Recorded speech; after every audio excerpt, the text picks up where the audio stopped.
Okay, well, let's go ahead and get started. I want to thank everyone for joining us for today's special question and answer session. And this is with a short presentation with Dr. Thomas Avino from University of California at Davis. I'm going to introduce him in a minute, but before we get started, I wanted to mention just a few housekeeping issues. So number one, everyone is on mute. We cannot hear you. When the presentation starts, I will put myself on mute. So feel free to flush your toilet, chew your food, let your dog bark, or let your children scream. You can just let it all hang out. We love multitasking here, and we all know that you are operating today in real life. So unfortunately, that does mean you can't ask any questions verbally. You're going to have to type them in. So the way you ask questions is to enter them in the dialog box, in the GoToWebinar dialog box, which is typically on your right. There is a section called questions. You can enter your questions in there, and the administrators can see them, and we will sort them out and organizing them. We will be spending most of the time in this hour answering questions, but you can ask anything, not just about the study, but about neurobiology of autism in general. The only thing I'm going to be doing is organizing them. But I also may paraphrase them a little bit if I get a couple that are pretty much similar to each other or exactly like each other. The other thing is that I'm not going to identify you unless you identify yourself in the question. So unless you identify yourself, I'm just going to say there is a question from. If you want to be identified, I will say your first name, but you have to say it in the question. Also, everything today is going to be recorded. The recording will be posted for people who couldn't attend today. That's more for me to make sure I keep my language clean, but you guys should know that it's being recorded as well. So let's go ahead and get to it. The study we're about to discuss, it looks at cell number in the amygdala, and this study has been in works for over a decade. That's honestly how long it takes to get enough brains to study to reach any sort of reasonable conclusion. And that is a time frame that could be shortened if researchers had more brain tissue to look at. Dr. Thomas Avino is the perfect person to be first author on this publication. He's been working on it for several years. He received his bachelor's degree in 2008, and then he went to get his PhD from the University of Nevada, Reno, where he worked with Jeff Hutzler, who was the first person actually to really discover changes in synaptic density in neurons from people with autism, and that's the number of points of contact with other neurons. This discovery led to a new understanding of autism as a disorder of brain connections rather than just one region or another. In 2010, as a graduate student with Dr. Hutzler, he received a prestigious International Society for Autism Research Innovation Award. And moving past his dissertation, which again he also got awarded for, he went to focus on this one brain region, the amygdala, in a postdoctoral fellowship with Dr. Cindy Schumann at UC Davis. I'll let him explain why the amygdala is so important. I also want to mention that UC Davis is one of the nodes of the Autism BrainNet, and his lab and this institution are dedicated to the understanding of autism right down to the brain cell. Dr. Avino started as a postdoctoral fellow in her lab in 2014, and he's devoted himself to better understanding of the molecular and cellular role in the amygdala and the autism ever since, finally culminating in this paper just a few weeks ago. And as Dr. Avino will tell you, it explains a lot about symptoms early on in life, why they change through adulthood, in a way that only studying the brains of people autism can. So I'm going to stop talking now, and I'm going to turn it over to Dr. Avino from UC Davis. Well, thank you very much, Alicia, for that great introduction. And thank you and to the Autism Science Foundation for giving me the chance to talk with you all and answer questions about our most recent study, neuron numbers increase in the human amygdala from birth to adulthood, but not in autism. As Alicia mentioned, I am currently a postdoctoral scholar at the UC Davis Mind Institute, and the work I'll be describing to you today was performed in the laboratory of Dr. Cindy Schumann, and I do just want to take a moment, because this is such an extensive project, to acknowledge my co-authors, Nicole Barger, Martha Vargas, Aaron Carlson, Dr. David Amaral, Dr. Melissa Bauman, and Dr. Cindy Schumann, as I mentioned. So why are we interested in the amygdala? Well, we're interested in the amygdala for a couple of different reasons and for a couple of different aspects. So number one, just when you consider the amygdala in neurotypical individuals, that's interesting by itself. So within neurotypical individuals, we know through studies using MRI that, MRI studies can measure the volume of particular brain regions across time. So that these studies, this is what I'm describing at first. So these MRI studies show that in neurotypical individuals that the amygdala continues to grow throughout adolescence into adulthood, even after the rest of the brain stabilizes in its growth. And the graph that we see over here on the right, I'll direct your attention to the blue line. And what we see is that the blue line is the neurotypical individuals. Throughout life, the age is over here on the x-axis. Throughout life, neurotypical individuals, their amygdala slowly grows throughout life. It starts at young ages and at a particular point, and then continually matures and grows throughout the lifespan. And from a functional perspective, this makes sense. The amygdala is a brain region that's involved in a lot of social and emotional processes, and having this extensive growth period allows the amygdala to be shaped by environmental stimuli and kind of allows this continual feedback growth process, at least from a functional perspective. And again, from structurally, it's interesting because it continues to grow even after the rest of the brain stops. And we're interested also in the amygdala in autism specifically, not only from a functional perspective, because some of these processes that the amygdala is responsible for are some of the same behaviors that have been implicated in autism.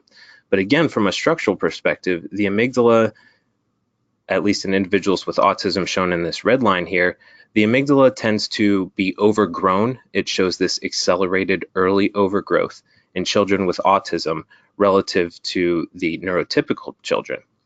And as life progresses, these individuals tend to stabilize the volume of their amygdala tends to stabilize. And getting into adulthood, there's a little bit of evidence to suggest that the amygdala has this kind of degradation or lack of continued growth in individuals with autism. So on the whole, as we've seen through studies with MRI, that we have this interesting growth trajectory in neurotypical individuals, this continual growth, and that in individuals with autism, we kind of see this opposite pattern of early overgrowth and then a potential degeneration or a lack of continued growth. However, this is all done with MRI, and we don't have a very good understanding about the cellular processes that underlie this prolonged growth in the neurotypical human amygdala. And as such, we have even less information about what could be going on in individuals with autism, and could things be going on at the cellular or neurobiological level that could potentially explain our findings that we see here with MRI. So the goal of the study that I'll be describing to you was to map this developmental trajectory at the neuronal level. We were interested in assessing a wide age range in neurotypical individuals and those individuals with autism to determine if we could identify a cellular basis for this extended growth in neurotypical individuals and this aberrant trajectory that we see in individuals with autism. So in order to do this, we acquired over 50 post-mortem human brains, 52 to be exact. And these brains were acquired through Autism BrainNet and NIH Neurobiobank, which are brain donation repositories, brain and tissue repositories where researchers can access brain samples and individuals can donate their brains to them. I'll have a couple more words to say about that at the end and the importance of brain donation, because it makes studies such as this one possible. So the sample in our study, we had 28 individuals who had autism throughout life, and 24 of those individuals were neurotypical. The age range that we were interested in studying was as young as 2 years old all the way through 48 years old. So we're getting the young age range all the way up through adulthood. I mentioned that we were interested in studying the amygdala, and MRI studies kind of study the amygdala as a whole, But in actuality, the amygdala is comprised of a number of subregions. It's comprised of nuclei that, for our particular study, we were primarily interested in the lateral nucleus, the basal, accessory basal, and central nuclei. In addition, when you combine all the nuclei together, we are able to examine the total amygdala as a whole. Now, I don't have too much time to go into detail about each of these nuclei, but it's important to note that each of them has a functional consequence. Each of them serves a slightly different purpose, and also each of them kind of come online or generate their cells or during a specific neurodevelopmental window are each of these nuclei implicated. So by studying them, not only can we study the parts of the amygdala, but it gives us a little bit of insight into neurodevelopmental processes. So the way these brains are actually processed, we would acquire a brain that looks, the whole brain from the side that looks like this. And we would section the brain, and we would take sections of the brain that are spaced 500 microns apart from one another. And in this way, we're able to take sections that are evenly spaced from one another, and we are able to extrapolate an estimate from there. So for each one of these sections, we would virtually overlay a sampling grid on top of it. And the only thing this sampling grid does is really designate physical locations where we would place a high magnification sampling box. So this one here, for example, is very low magnification where we would place a sampling box, but then we would go in at very high magnification and we could count 1, 2, 3, 4 cells per box. From there, we extrapolate the number of boxes we counted in the number of sections we examined, and in that way are able to extrapolate an estimate of the total number of neurons for a particular brain region. And I think it's also important to note here that this method is not susceptible to changes in volume because we're estimating the total number of neurons. It's resistant to volume effects or shrinkage effects. I also just want to take a quick side note to say here, I'll be describing experiment 2 to you in just a few minutes, but this is a really good example of how we are able to take one brain and perform many different studies from it. So I'm describing to you here, we will take sections that are 500 microns apart from one another, and these sections are actually numbers 1, 6, and 11, and here we're able to assess the number of mature neurons. Later on in the presentation, I'll describe a study where we're actually able to examine the number of immature neurons. Whoopsie. Where we're actually able to assess the number of immature neurons. And the way we do that is we actually take adjacent tissue sections. So these are from the same brain, from the same exact brain region, but they're alternating tissue sections. And in that way, we're able to perform multiple studies on a single brain region. More on experiment 2 in just a little bit. So for experiment 1, assessing the number of mature neurons across all of these regions of interest, what did we find? Well, the upshot is that the number of amygdala neurons in the neurotypical brain increases throughout life. And in individuals with autism, it decreases throughout life. That's the short bit. So to walk you through the results here, in the total amygdala, when we consider the amygdala as a whole, what we see just in neurotypical development, I'll walk you through neurotypical development first, is that the number of neurons starts at about a little over 11 million and increases to almost 13 million by the time these individuals have reached adulthood. It's very important to note that this finding of increased neuron number in the total amygdala in neurotypical individuals is, is primarily driven by what we see in the basal and accessory basal nuclei. So this increasing neuron number in the neurotypical amygdala tends to be region specific. It tends to be isolated to the basal and accessory basal nuclei where we see this increase, and it's actually not apparent in the lateral nucleus. So we see this region specific effect, and a little bit more on that in just a second. However, in individuals with autism, we actually see the opposite pattern, which kind of mirrors what we've observed in MRI studies, such that in children, with autism, again, focusing on the total amygdala, children with autism tend to have more neuron numbers than neurotypical children. So again, this early overgrowth is actually apparent at the neuronal level. Again, there's kind of a caveat here that this doesn't happen in the lateral nucleus and is primarily driven by the basal, accessory basal, and central nuclei. When we look at the lifespan of individuals with autism, it's very, very different from those who with neurotypical development.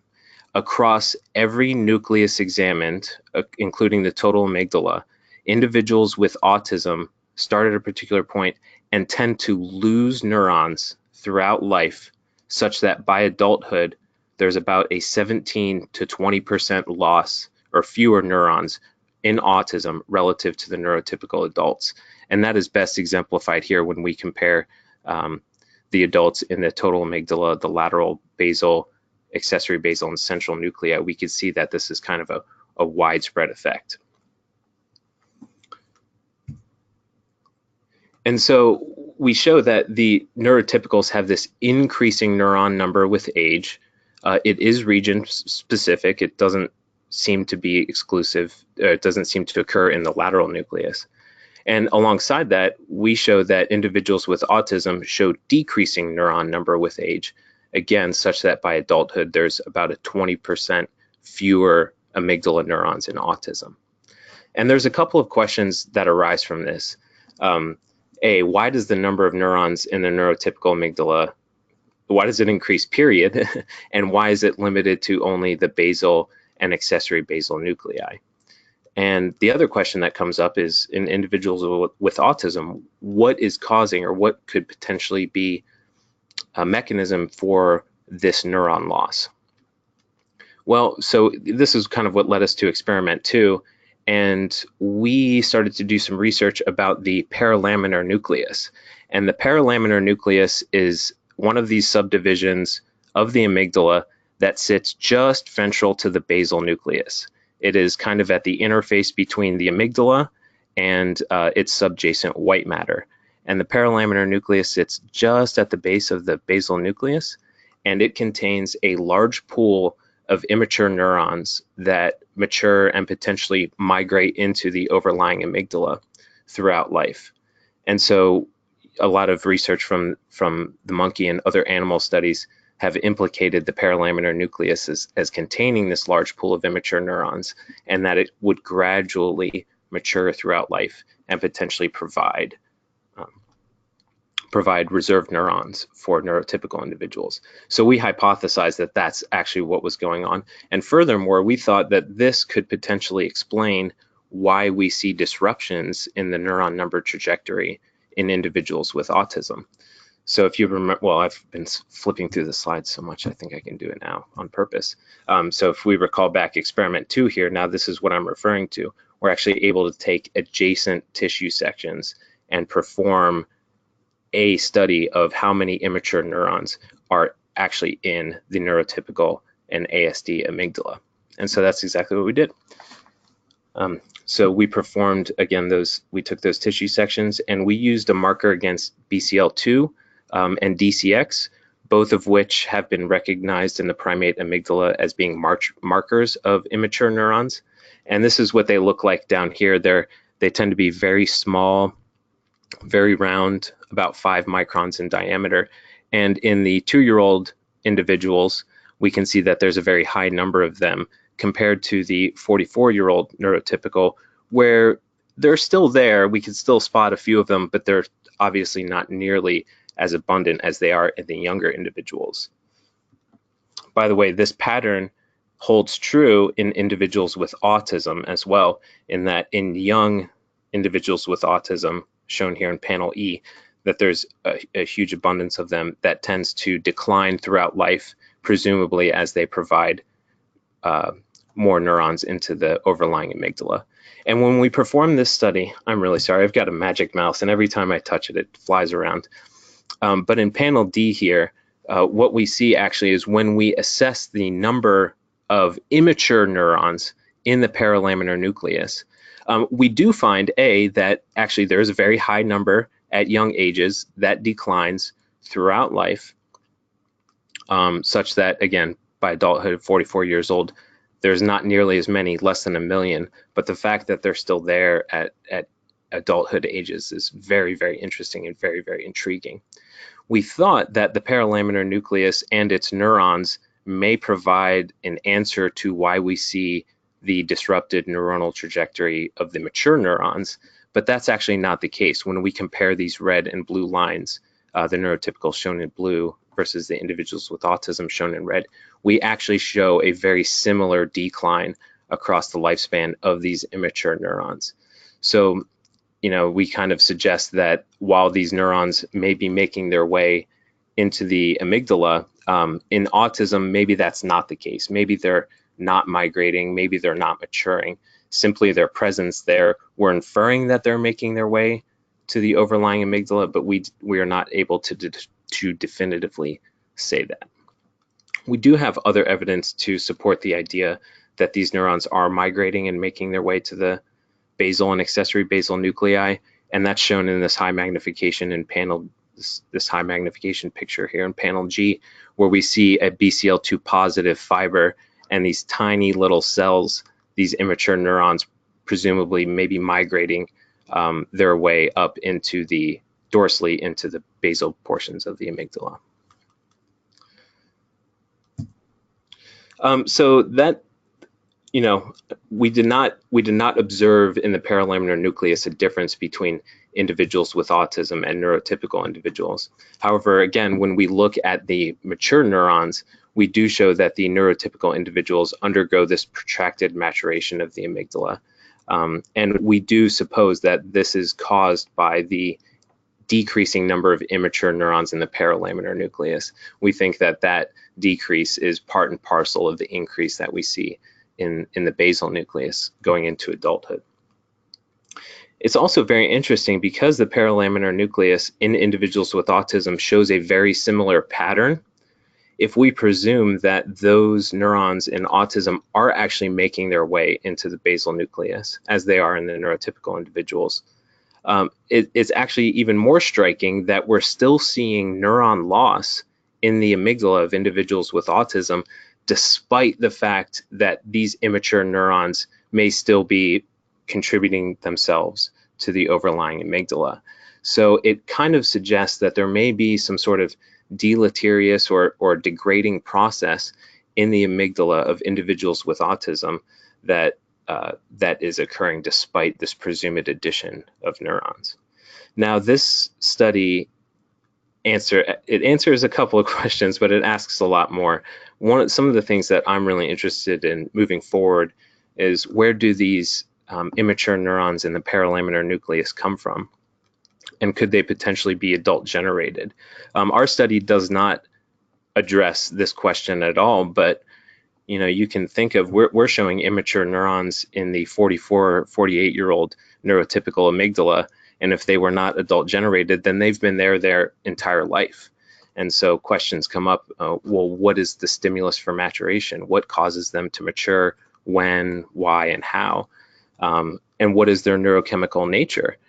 Maybe they're all excitatory, maybe they're all inhibitory, maybe that neurochemical distribution is disrupted in individuals with autism, which we haven't assessed in this study. We've just simply assessed the number of neurons.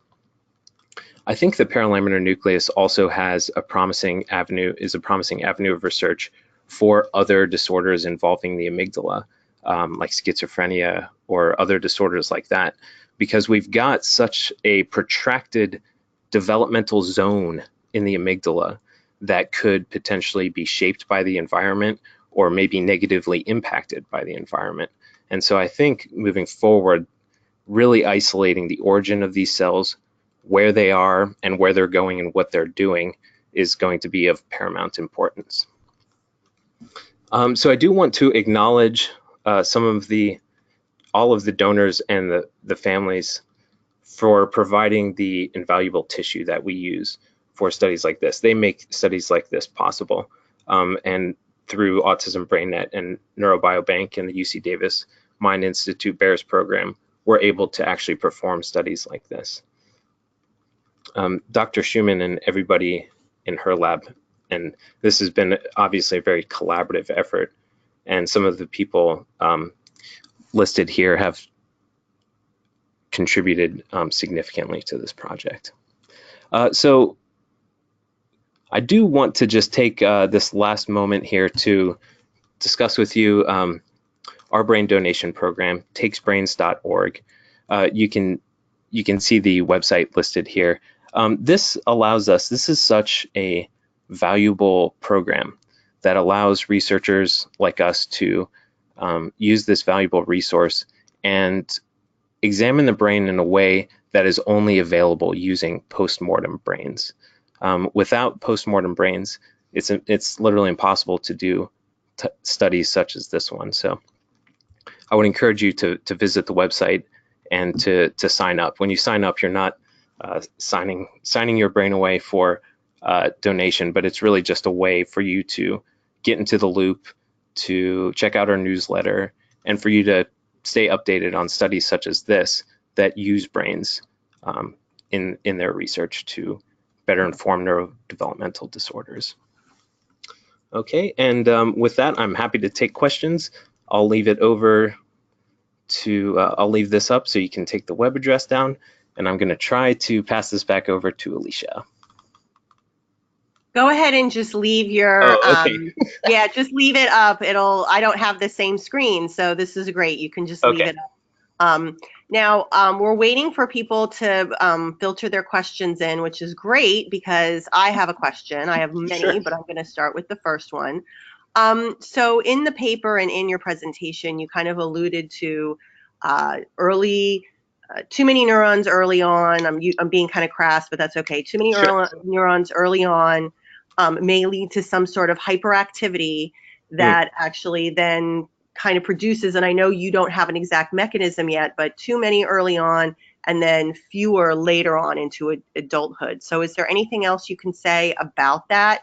That, because again, I don't want people to get the wrong idea that every question's been solved so far, but it's an intriguing idea. Yeah, absolutely. And when we analyzed our results, that was something we were trying to bridge. You know, how do we bridge the increase in neuron numbers at young ages with the neuron loss at older ages? And certainly, Alicia, as you mentioned, the hyperactivity is one of the hypotheses that we discussed in the paper. And I think it's really interesting because if without knowing kind of the neurochemical nature of these excessive neurons, we can kind of hypothesize that if there's an excessive number of these neurons, it could potentially be causing hyperactivity of the amygdala. And in other disorders, I think depression and other neurological disorders, it's been hypothesized that prolonged hyperactivity or extensive overuse or hyperactivity of these structures can actually be excitotoxic, or it can actually kill brain cells. And so one of the ideas, as has been shown with functional imaging studies, is that the amygdala may be hyperactive in individuals with autism, particularly because social stimuli may actually be aversive for them. And if that's the case, this prolonged hyperactivity may eventually lead to volumetric decline of the amygdala, potentially through excitotoxic events that kill those neurons. So that's one potential example of how we could have this whole lifespan of function that may result in a lower number of neurons by adulthood. Now, there's other questions that come from that too. It's always a chicken or the egg question. Are there more neurons there because there was some kind of neurodevelopmental event that went wrong, or are they improperly culled? There's a lot of questions that come up from increases and decreases, but I think it's important to say that these decreases may be caused by hyperactivity. It's often, as you can imagine, Alicia and other listeners, it's often very hard to infer function or causality from the structure of what we're looking at. But that's just one of our hypotheses. Thank you. That definitely helps, and it ties into the next a question that got asked. Sure. I want to get this right. I'm gonna it's about the therapeutic potential of your findings. So the question is, are there any studies on what can be done to increase the number of neurons later on in life, or to stop the degeneration of them? That's also a good question. And in the literature, actually, in the past few weeks, there's, as it's always been, there's been a lot of debate about whether the adult brain undergoes adult neurogenesis. And obviously, our study doesn't say one way or the other. But I think, if that's the case, we could potentially, I don't want to say target the neurogenesis if it's actually occurring. But I think when we look more into potentially neuroprotective effects, I think we may find something there about what is conferring protection against these cells. And maybe that could potentially be indicated if we were to look at more females in more postmortem female brains. But I think in terms of therapeutics, I don't have a direct answer now. I would kind of revert back to, once we're able to determine what actually is going on in the paralaminar nucleus, and again, I alluded to what is the stimulus for maturation, I think we may be able to better understand and potentially better manipulate therapeutics for this particular brain region. So someone had a follow-up question, which I think is good. You mentioned how early therapeutic agents in that early time period where there's too many neurons, that perhaps things like habituation may kind of alleviate the overactivity or the hyperactivity. So someone asked, could the opposite be true? If habituation causes less stimulation of the neurons, could they actually die off from not being used? Oh, I guess in theory that may be true. I think what's more, when I think back to my early physiological classes, the Hebbian connections, use it or lose it kind of thing. I don't necessarily think that a lack of neuron use may lead to degeneration. I think, if that were the case, I think what you may see first are levels of the synapses going back and other things before the neurons actually die off. But, that's a good question. I would have to look a little bit more into that in, maybe the neurons are getting excited to death, or maybe they're just not being used and they kind of wither away, if I'm interpreting that question correctly. So I never really thought about it from the other perspective. So thank you. I think it's like I always say, like, it's Goldilocks. Like, you don't want it to be too hot or not hot enough, but finding that kind of middle ground where you're stimulating them enough but not overstimulating them, or training people to not get train themselves so that their brains don't get too excited, but stimulate them enough. And sorry to interrupt, Alicia. I do just want to say real quick, and whether it's your comment or the asker's comment about the habituation, I think that's another important aspect too, as it relates to the hyperactivity of the amygdala, because habituation or potentially inhibition from frontal areas could be causing this hyperactivity. So I just wanted to say that was a good question and well informed. So there's two questions that just came in that are actually kind of similar to each other. Sure. So one comes from Gustavo from Mexico City. Thank you. He allowed me to say his name and where he's from. So due to this neuron loss in adulthood, what optional learning processes does the individual or family have to either mitigate the loss? And then the other thing and somebody else asked, how does this research improve the life of individuals with autism? I think they're kind of similar, but like, what do you do now, I guess, is the big question. Sure. And it's a really great question, and thanks for your question, Gustavo. I think it's important to know. Let me first say that while we are identifying some of these neuropathological findings in individuals with autism, the optional learning processes or family life, the quality of life is another important aspect. And reading back on some of the literature, I know that individuals with autism, they may have alternative cognitive styles, or sometimes we identify different brain patterns in individuals with autism that may not actually have functional consequences, or they're able to perform particular tasks just fine, and in some instances better than other individuals.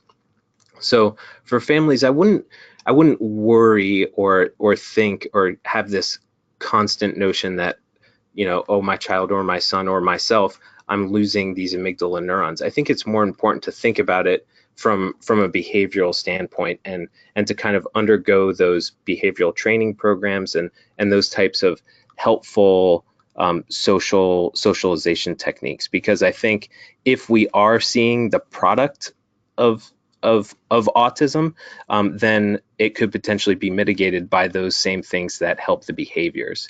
So it's really hard to say whether these neuroanatomical signatures would be alleviated, or these symptoms would be alleviated if we assess these neuroanatomical signatures. But I think just thinking about it from a behavioral standpoint and trying to improve those types of processes it's the best thing we've got now. Okay, so that's a big one, right? Yeah. Because how do you mitigate the too much activity in younger kids and increase, and then increase and prevent the loss in older individuals? You're an expert in the amygdala, so what could these findings be in terms of the interactions or the similarities between autism, schizophrenia, and Alzheimer's disease? Sure, and while we're showing neuron loss, I'm very careful to not use the word degeneration, because I'm not sure that it's, if we were to compare this versus Alzheimer's, for example, they're not the same thing, and I'm not trying to say that they are. But having studied the neuropathology of autism, we often see a lot of disruptions that are also present in individuals with schizophrenia, for example. So often when we're looking at the amygdala, because the amygdala is such a central structure, we often get questions about disorder specificity and, would we see these same types of things in other disorders? I think some of our findings, it's hard to say whether this is exclusive to autism. I don't think other studies such as schizophrenia or at least what was the other one, Alzheimer's, would show, or at least for the same reasons, show the same patterns. But I do think as we move forward studying these, like again, the paralaminar nucleus, I think it could potentially be implicated in autism, but studying this brain region in a number of other disorders is going to lead to an answer in one way or the other. That's just my personal opinion. If we've got this structure that is so important, that is so shaped by the environment, that is so lengthy in its maturation process, well, certainly there will be disruptions to it, and it may result in one of these other disorders. So I think when we compare them, it's difficult to say that they're the same, but at the same time, we sometimes see similar neuropathological signatures, but the cause of them may be different. So, well, along those lines, someone had a question. You presented about the diagnostic specificity. So you presented in the very beginning some MRI data from the amygdala across the lifespan. The question is, could these findings together lead to a potential MRI scan diagnosis? And so I'll let you answer that, and I'll get to the next part. Sure. So right now, I will unfortunately just have to say no. Not today. Not where we are today. And I think the reason I say that is because there right now exists a gap in between what we're able to see with MRI versus what we're able to see with the postmortem human brain. Like, for example, I'm describing to you the nuclei of the amygdala and how we're able to assess the lateral basal and accessory basal nuclei. Most MRI scanners are not even at that resolution. They're getting there where we're able to even isolate particular subregions of the amygdala, and therefore we're not even close to being able to image the neuron numbers. I think as we get closer to bridging that gap between what we're doing with the postmortem side of things and what we're doing on the MRI side of things, we will be able to get closer to a non-invasive detection method. But until we improve these kind of until we improve the resolution of these gross MRI type scans, I think diagnosis as it relates to our amygdala findings specifically, we're just not there yet. But I am hopeful we're going to bridge that gap soon. So, thinking bigger than the amygdala and MRI, do you know of any other leads besides behavioral observation, like biomarkers that could help in an autism diagnosis? And what are your ideas for, the next 10 years about some of these biomarkers, including MRI? I don't mean to exclude MRI, but not Right. necessarily limited to MRI. Well, certainly I know a little bit about each. I know a little bit about each of these leads, and every time I hear something new, I'm always very encouraged. I mean, I'm interested in kind of what's happening on the immune side of things, and so in terms of exact biomarkers, obviously we're not there yet. I would be hopeful that in the future we could get something that's blood or potentially immune related.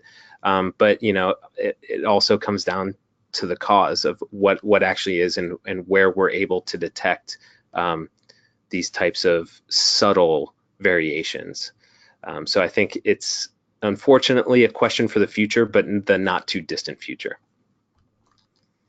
And you may have mentioned this and I missed it. Someone asked, did you see any sex differences, or would this help inform?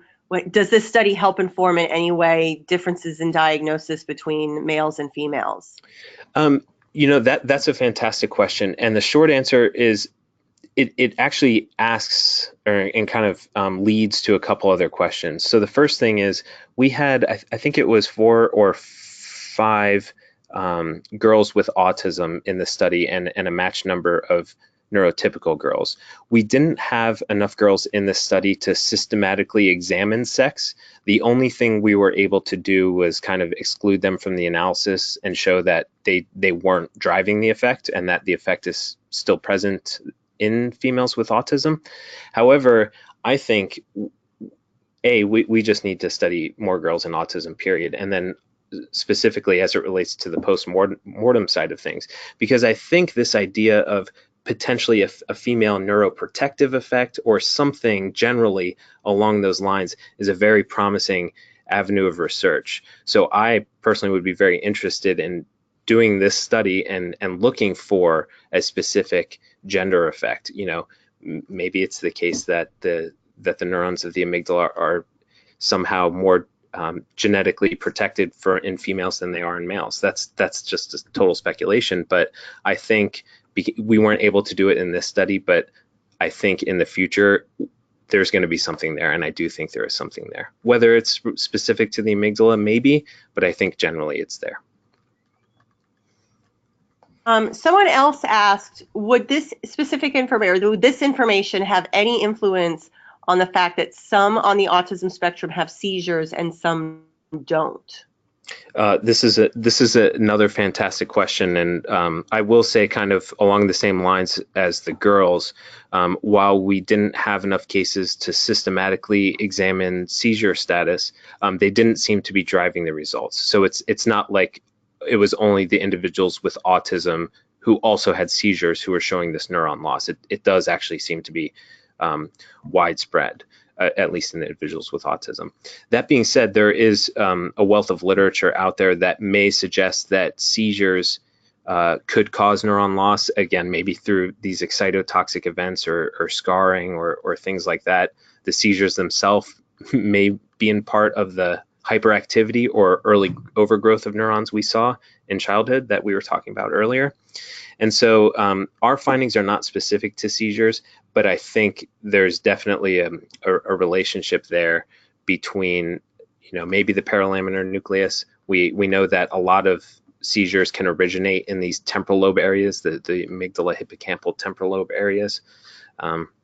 So it doesn't indicate anything for autism specifically for this study, but we did have to consider it as a confound because it does imply certain neuronal consequences. Do these findings influence, or in your mind, would they, you're not looking at an individual person, but does this finding affect possibly some medication suggestions? So is there anything about these findings that would support the use of any different types of medications or not support other types of medications? Have you guys thought about that? Oh, that's a very good question. I'm not a medical doctor, so I don't want to comment on that. But also, I don't have a very good idea about how potentially these findings would influence medication status or medication usage. Yeah, sorry, I don't have enough information on that. Don't apologize. That's a totally fair answer. And also, it's also hard, as everybody who's on this webinar knows, it's kind of like your medication profile is probably different than every other person who has Oh, yeah. autism, their medication profile.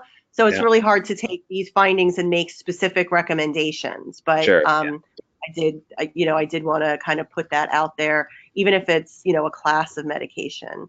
Mhm. So we're about 10 minutes away from the end.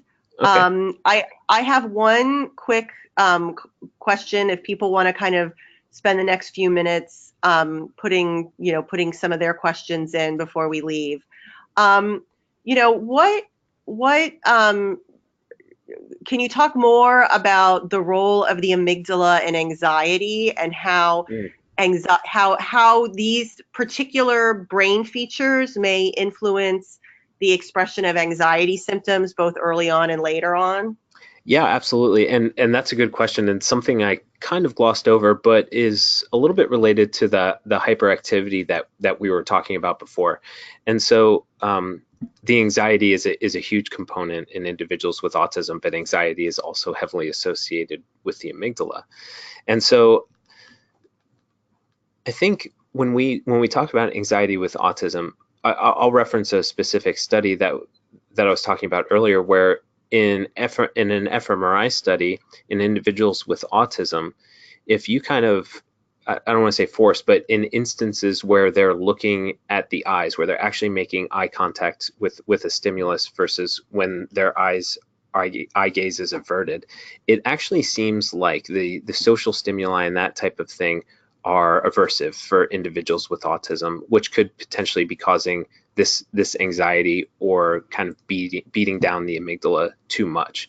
I think anxiety, it's not obviously not specific to autism. I think it's more specific to the amygdala, and I would be very interested to know how anxiety alone influences these kinds of things, but it's very hard for us to tease that apart.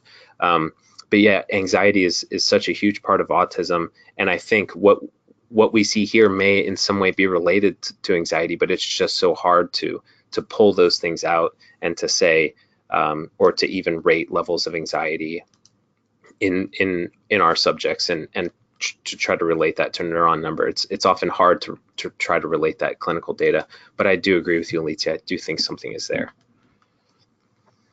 We have another question from a woman who has a son with high-functioning Asperger's. Okay. And she wanted to know if the participant or the samples in the study came from one type of autism, or how much they reflected the spectrum of autism. And so I know with 50 there may be yes and no, but can you comment about the spectrum of symptoms of the people with autism whose tissue was used for the study? Sure, yeah. So we do, all of these individuals have been diagnosed with autism as assessed by the ADIR. And we do have some clinical information on these individuals. And I believe a lot of that information was published in the supplementary material.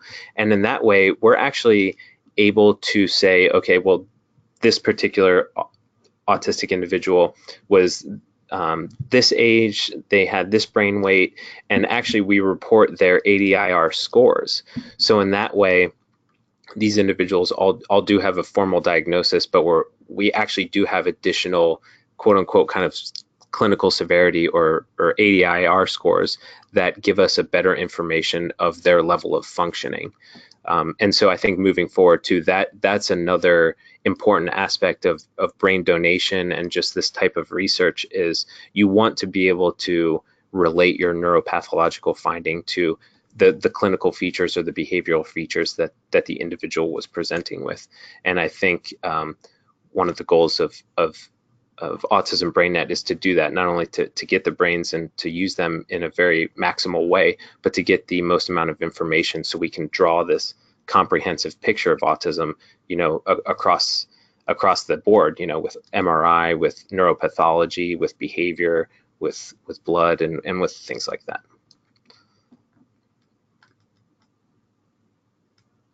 One last question, and then I'm going to wrap it up. Okay. Someone asked, even though there's a neuron decrease in adulthood, how can people improve their social skills during adulthood with therapy and other resources? So given this reduction in neurons, past adolescence, and we get this question a lot, like, are some of these therapies still helpful? Yeah, and I'll kind of allude to the answer I had before. Try not to focus too much on this. This is a group level finding, and I think behavior and quality of life are of the utmost importance. And I think social skills training, social skills groups here at the Mind Institute, I know we have a number of those. And while I'm not personally involved in them, I do see the benefit, and I hear great stories about those types of engagements and those types of structured groups and how helpful they can be. And so I think that is something good to focus on and to hang on to, because that's ultimately what's important. So. Well, I think it's running past the hour. Oh, wait, there's one more question. Okay. So sorry. So that's okay. One more question. So this increase in neuron number, and the question is, so it would seem that this high number of neurons is from birth or after birth. And so how would you answer that? The first thing I'll say is, so we had our youngest age studied was 2 years old for the neurotypical individuals and 4 years old for individuals with autism. And we put a little snippet in the paper about this, and I think it's such a great question and such an important highlight for the need for brain donations. But we're not actually sure what's going on. I think the increases in neuron number in children with autism certainly have neurodevelopmental implications. We describe in the paper about the kind of developmental origins of these specific subnuclei and how disruptions to those time windows or those areas of the brain could be kind of a prenatal instance where individuals with autism are generating too many neurons. Because a lot could happen between ages 0 and 2, there could certainly be postnatal events that are occurring or are not occurring that could lead to an increased number of neurons. For example, we know that the human nervous system kind of overgenerates synapses and connections and cells, and then those that aren't needed kind of get culled away and pruned away. And so that's an example of a postnatal event that might not be occurring in individuals with autism that maybe could be driving the increase in neuron number. So I think as we look potentially more what's going on in early neurodevelopment and how it could be going wrong in autism, we'll have a better idea of prenatal versus postnatal. But certainly in our study, we do have implications that imply these could be prenatal events. So to wrap up, we've gotten a lot of questions about how people can actually access this study, and I just want to mention that it's open access, which is great. Yeah, I forgot to say that. That was my highlight. It was published it's published in an open access journal. Yeah. The link is found on the autismbrainet.org. So autismbrainet.org has like a highlight about this paper, and there's a link to it at that paper. At that website. And then also for those of you who use Facebook and Twitter, Autism BrainNet has those two social media channels that we post constantly new findings, interpretations, scientific research, and then it also, if you like Autism BrainNet on Facebook or follow us on Twitter, we send these things out over and over again. So it's a good place if you're interested in just learning more about brain tissue research and you're very active on social media. That's a good spot, as well as the autismbrainnet.org website. So I want to thank you, Dr. Avino. We've gotten probably half a dozen people who had to leave the webinar who also thanked you for this. Oh, This was thank you. truly a highlight, and we really, really appreciate your time. Is there anything you wanted to say, anything we didn't touch on, or anything that you wanted to mention? Oh no, just I mean at the end I did forget to mention that the paper was published in the Proceedings of the National Academy of Sciences, and I think it's maybe even on this week's issue. So I see that Mahir put the link there, and you can certainly access it that way. I didn't really have anything to add. I just wanted to thank you again for this opportunity and for inviting me to present my results in more than 39,000 characters. Thank you so much. We're getting Yeah. all sorts of wonderful comments about how great this was and thanking you. So thank you so much. Perfect. And we'll Okay, actually great. have and we'll have this posted on the Autism BrainNet, the webinar itself, or the tape, on the autismbrainnet.org home site, so other people can listen and watch. Okay, all right, that sounds great. Thank you so much again. You're welcome, Alicia. All right, I'll talk to you soon. Bye-bye.